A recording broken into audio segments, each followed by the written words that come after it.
Fierté, sacrifice, barbarie, exemplarité, héros, des mots qui se sont bousculés dans tous les esprits depuis ce matin pendant cet hommage national au lieutenant Beltrame, élevé au rang de commandeur de la Légion d'honneur par le chef de l'État dans la cour des Invalides, pour cet hommage national que nous avons suivi. Le cortège est parti du Panthéon, nécropole laïque des grands hommes français, sous le silence d'abord. Puis dans une rue du quartier latin, les applaudissements soudains, comme la pudeur enfin dépassée des anonymes, pour un hommage unanime. Celui de la nation, pas à un homme mais à une vie, à un parcours, à la mort enfin d'un héros national que la France tout entière a salué ce matin. Peu avant, dès 10 h, place Beauvau, la Marseillaise, première de cette matinée d'hommage. Le cortège transportant la dépouille d'Arnaud Beltrame, promu dès hier soir colonel, continuant lui de traverser Paris. Hommage des pompiers de Paris et de Seine devant le musée d'Orsay, de la garde républicaine devant l'Assemblée, arrivé enfin aux Invalides. Et dans cette cour pavée, le gouvernement dans son ensemble, 2 anciens présidents, les anciens premiers ministres, 1200 invités pour une cérémonie également ouverte au public. Premier hommage d'Emmanuel Macron à une victime du terrorisme aux Invalides depuis son élection. Hommage à un homme devenu héros national. Il faisait face à l'agression islamiste, face à la haine, face à la folie meurtrière. Et avec lui surgissait du cœur du pays l'esprit français de résistance, par la bravoure d'un seul entraînant la nation à sa suite. Et au-delà de l'éloge, un message supplémentaire à la jeunesse française, message politique aussi, avec appel à l'unité nationale face au terrorisme. De Jean Moulin, ce que nous combattons, c'est aussi cet islamisme souterrain qui progresse par les réseaux sociaux, qui accomplit son œuvre de manière invisible. Il s'agit là, et depuis plusieurs années, d'une nouvelle épreuve. Mais notre peuple en a surmonté beaucoup d'autres. C'est pourquoi il surmontera celle-ci aussi, sans faiblesse et sans emportement. Et comme une dernière image, il restera ce cercueil quittant cette place des Invalides mouillée de pluie, la dépouille d'Arnaud Beltrame élevée au grade de commandeur de la Légion d'honneur, et derrière le cercueil un képi portant à l'intérieur une photo que l'on ne verra pas, celle d'Arnaud Beltrame et de son épouse qu'il portait déjà dans ce même képi, vendredi dernier.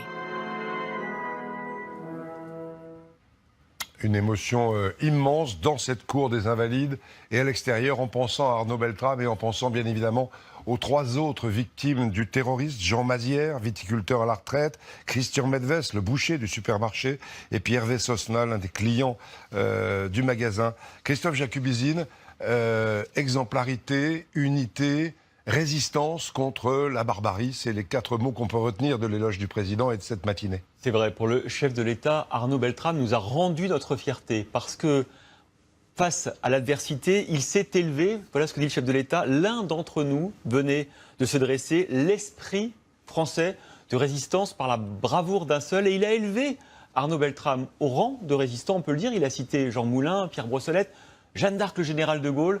Voilà ce qu'il a voulu signifier, l'exemplarité d'un homme. Et puis vous le disiez, un appel à la jeunesse. Ne soyez pas séduits par l'obscurantisme de l'islamisme radical qui promet un au-delà radieux. Là, l'idéalisme, il est là, il est sur notre sol avec ce courage, cette exemplarité qu'a montré notamment le colonel Beltrame, l'esprit de résistance. Voilà le message, voilà ce que Emmanuel Macron a voulu dire aux Français. Un message à la fois très solennel et très humain. On sentait l'émotion du chef de l'État, Christophe. Mais on l'a entendu au début, on a vu le visage du président qui était extrêmement tendu, fatigué même, ému. Il a raconté par le détail dans les premières minutes du discours le parcours d'Arnaud Beltrame, comment il était arrivé et comment il avait ensuite est allé au contact. Pour sauver une otage. Voilà, sauver une otage. Et puis il a eu des mots très durs contre l'islamisme radical. Il a parlé de l'islamisme qui une mort abjecte, une honte pour les siens, une mort lâche, qu'il a évidemment posée à celle du colonel Beltrame. Merci Christophe. On pensait aux autres victimes du terroriste, une pensée également pour celui qui a été très grièvement blessé, Renato Silva, un Portugais de 26 ans qui est toujours dans un coma artificiel et toujours hospitalisé entre la vie et la mort. On a vu ce qui s'est passé pendant ce trajet inédit entre le Panthéon et les Invalides. On a vu ce qui s'est passé à l'intérieur de la cour d'honneur, mais des milliers de personnes ont bravé la pluie pour rendre hommage au colonel Beltrame et aux autres, avec tous ces gens, Marie Crossel, Anne-Laure Cros et Patricia Alémonière. Ils se sont massés à proximité du Panthéon, le long de la rue Soufflot, accompagnant d'applaudissements discrets le départ du cortège funèbre vers les Invalides. Présent malgré la pluie, une évidence. Je suis venue pour témoigner mon admiration, ma grande admiration vis-à-vis de la famille d'Arnaud Beltrame notamment, qui est d'une dignité que je considère exemplaire. La semaine dernière, j'ai croisé des militaires et des gendarmes dans le métro, dans les couloirs, et je ne savais pas comment leur dire merci. J'ai pas osé leur parler, je voulais pas les déranger en plein travail, en pleine surveillance, et je me suis dit qu'aujourd'hui c'était le moment. On n'a pas été invité spécialement, mais voilà, on vient pour marquer notre adhésion au geste qu'il a fait. Le long du parcours, abrités sous leur parapluie, des Français de tous âges, entre fierté et émotion. Et moi, je vous dis la vérité, ça fait 4 jours que je pleure. Hein. Et pourtant, je ne le connaissais pas, Arnaud Beltrame. Mais j'ai pris ça en plein cœur. Hein. On est fiers d'être Français quand on voit un héros tel que cet homme.